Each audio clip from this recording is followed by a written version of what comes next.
Bismillahirrahmanirrahim. Assalamualaikum warahmatullahi wabarakatuh. Bagaimana kabar kalian hari ini? Mudah-mudahan kalian berada dalam keadaan sehat, tidak kurang satu apapun. Jangan lupa cuci tangan pakai sabun dan pakai masker apabila keluar rumah.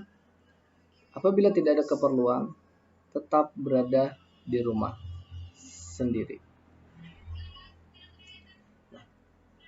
Sebelum kita memulai pelajaran, terlebih dahulu kita berdoa. Berdoa selesai. Kita melanjutkan tema pembelajaran yang terdahulu, yaitu tema 3, benda di sekitarku, subtema 4, keajaiban perubahan wujud di sekitarku. Muatan pelajaran Bahasa Indonesia, Matematika, dan SBDP. Tujuan pembelajaran sebagai berikut.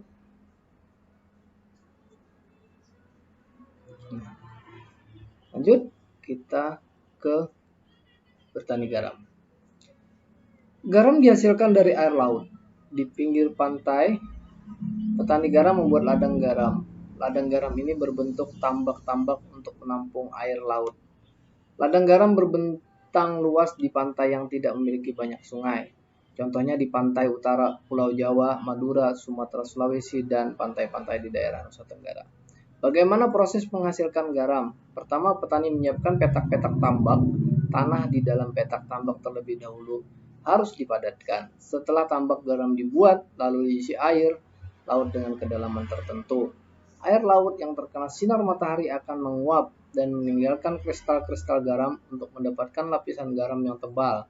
Setiap hari harus ditambah air lautnya. Hal ini menggantikan air laut yang menguap setelah sekitar 210 hari atau setelah musim kemarau berakhir. Lapisan garam di dasar tambak pun harus segera dipanen. Memanennya jangan menunggu musim hujan tiba. Mengapa? Sebab kualitas garam akan menurun atau tidak bagus. Garam-garam setelah dipanen lalu dijual ke pabrik untuk ditambah zat iodium dan dikirim ke daerah-daerah. Beberapa faktor yang mempengaruhi dalam membuat garam.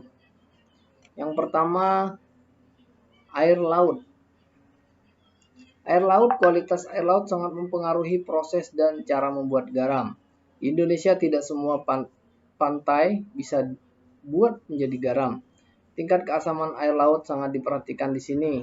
Kalau di daerah tersebut berdekatan dengan hilir, kemungkinan besar air laut sudah tercampur oleh air tawar.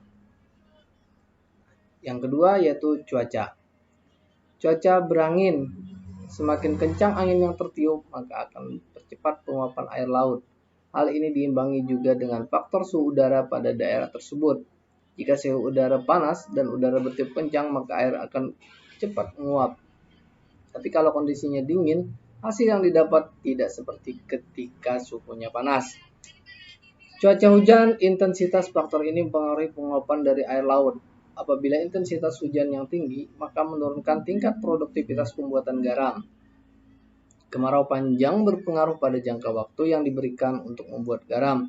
Jika kemarau terjadi dalam waktu yang lama, maka produktivitas pembuatan garam akan semakin meningkat. Yang ketiga, tanah. Sifat porositas daya serap tanah sangat mempengaruhi dalam proses pembuatan garam, terutama dengan cara tradisional. Apabila kecepatan perembesan air dalam tanah lebih cepat dari proses penguatan, maka garam yang dihasilkan tidak akan terlalu banyak. Yang terakhir yaitu kondisi air.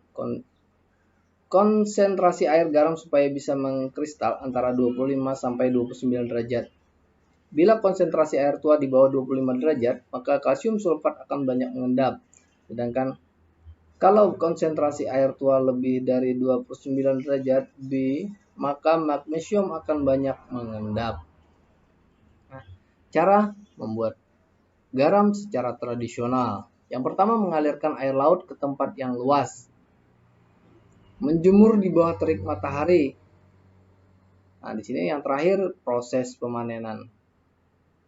Selanjutnya ke materi jam, konversi waktu. Nah, di sini ada, kalian kenal yang ada di gambar itu adalah jam, ada menit. Ini konversi waktu. tangga satuan jam, menit, dan detik. Setiap jam turun ke menit kali 60, menit ke detik dikali 60. Sebaliknya, detik ke menit itu dibagi 60, menit ke jam itu dibagi 60. Nah, sini ada contoh konversi satuan waktu.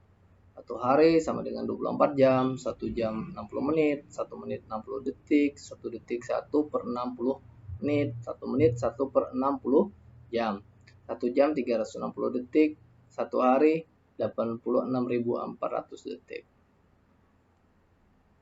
Nah, waktu yang dibutuhkan petani garam untuk mengisi 1 petak air laut adalah 2 jam. Berapakah 2 jam itu? 2 jam sama dengan 2 dikali 60 sama dengan 120 menit. Jadi waktu yang dibutuhkan petani garam untuk mengisi 1 petak air adalah 120 menit. Selanjutnya, detik, menit, dan jam.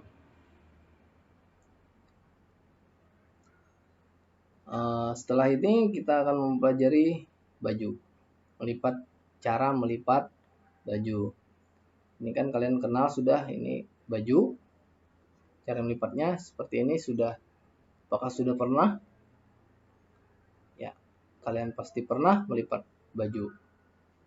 Nah, ini cara melipat baju cepat. Mari kita simak video cara melipat baju dengan cepat.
Mungkin sampai di situ Bapak akan mengirimkan tugas buat kalian di rumah. Bapak berpesan jangan lupa cuci tangan pakai sabun, gunakan masker, dan selalu berada di rumah apabila tidak ada kegiatan yang perlu di luar. Bapak ucapkan wassalamualaikum warahmatullahi wabarakatuh.